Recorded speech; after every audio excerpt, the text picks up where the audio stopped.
Questions? Okay. Yes, thank you. That was the 1 minute bell actually, but I think it's probably worth going on to questions now. Are you happy to do that? Yep. So for those people who would like to actually ask a question, just so that everyone else can hear, we're going to use that roaming mic. And yeah, and Mark, you use the main one. Anyone like to ask a question? I was going to ask about the range. Oh, wait for the microphone. What I will do now is, this is the first time I've had the opportunity to rely upon my team. So these three people here represent the three different areas that I just mentioned about for environment, community and infrastructure. So Range Road, Nathan. The range is going to be very topical. It's something that we have to assess. The process in that is to look at, well, what traffic generation is expected, but then also look at how can we reduce that? How can we use other means? What other services could we utilise? Are there other routes? Are there other places where we can get our supplies and sources from? And looking at, can we utilise the rail? Can we utilise Skyrail? Are there other methods other than the existing to get people where they want to be? We all know that the KURANDA rails usually very, very low capacity, or about half generally, those trains. Can we fill them up? Can we add an extra service? And there's many opportunities there. We're at that very starting point where we start, calculating those demands. What can we expect the traffic to be, and how we can mitigate or how we can reduce, what is being used or utilising the Range Road.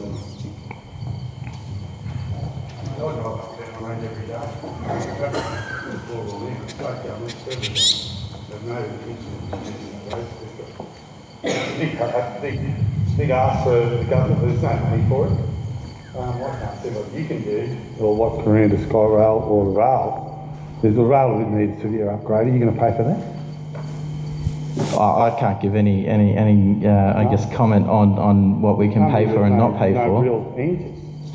Well, that's the purpose of undertaking the studies, to understand, well, what is the impact? Yeah. Where is it currently now? I'd like to know the impact on Myola Road as well. Where is the entrance to this monster?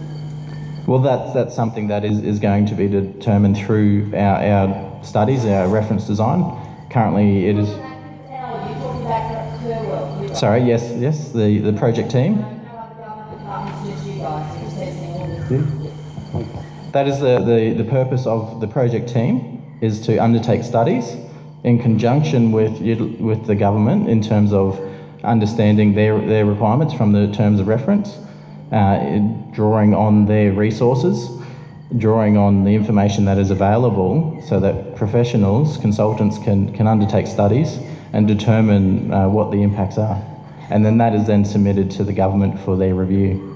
Okay, can I just say I'm sitting here so far dumbfounded, particularly with you, Mark, on the presumption, the brazen presumption that this will go ahead at your will, irrespective of the local community, the local landholders, and anybody else involved, irrespective whether it be state, local government or anybody else. We're all expected to bear the costs of this one way or another, and yet you're brazenly presuming to go ahead with this, as so it's a fait accompli. I'm not assuming it's going to be successful.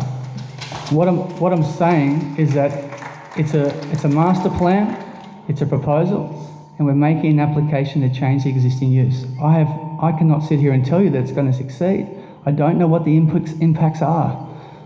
I cannot be any more honest with you when I say to you I don't know what the impacts are. We've only just started that process. So until we know what the impacts are, and then I can report that back to you, well, you know, okay, well then you must have a crystal ball, because I don't have one.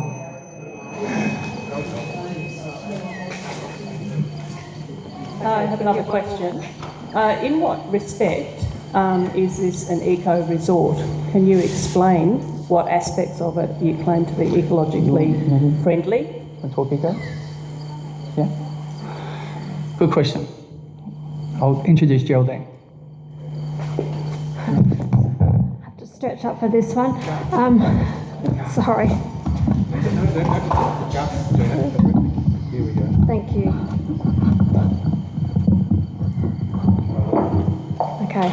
There's lots of different certifications available globally to determine whether a development is eco or not. So in fact, tomorrow, one of the things the team's doing is going to Brisbane to workshop. There's about 6 different options to consider in terms of working out the rating of an eco development.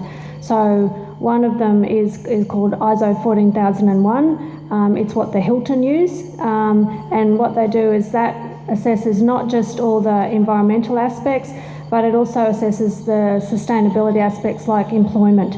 So lots and lots of different options for us to consider at the moment. We haven't chosen which one we'll use, but when we do, we'll let people know what that is, because that will be an assessment tool that's used during the impact assessment itself. And if it is successful, then that's the kind of certification process that will be used during all the, for example, the construction process, but it's something that can continue into operation.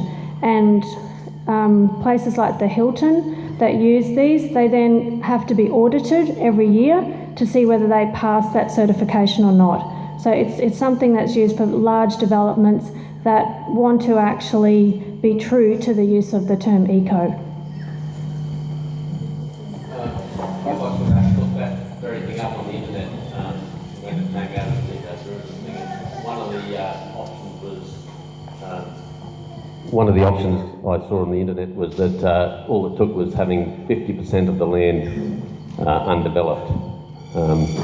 Is that, would you see it as that being an option? Because that seems pretty I'm not sure which certification process you were looking at. But do you think that's within the realms of possibility, that all it takes is not developing 50%? I don't think that kind of certification has great validity, certainly from a national or international perspective. No. So I think there's some really standard ones, like there's some really good green build certifications, and it's not just thinking about energy and waste, but it's also the materials that you use in the construction. You know, as I said, whether you're employing local people, what are the benefits that you're providing? So these certification tools, and like James Cook Uni has a tool that it currently uses to assess sustainability. I live in Myola, and the students from James Cook Uni come and do a sustainability assessment on Myola every year.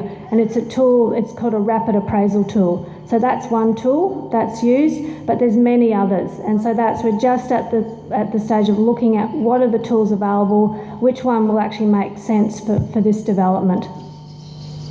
Okay, thank you. If you could just hold those thoughts in terms of questions, and when we have the 30 minutes at the end of all the speakers, then there'll be an open opportunity to ask questions again. Otherwise, we won't be able to get through all the speakers we've got tonight. So thanks very much, Geraldine.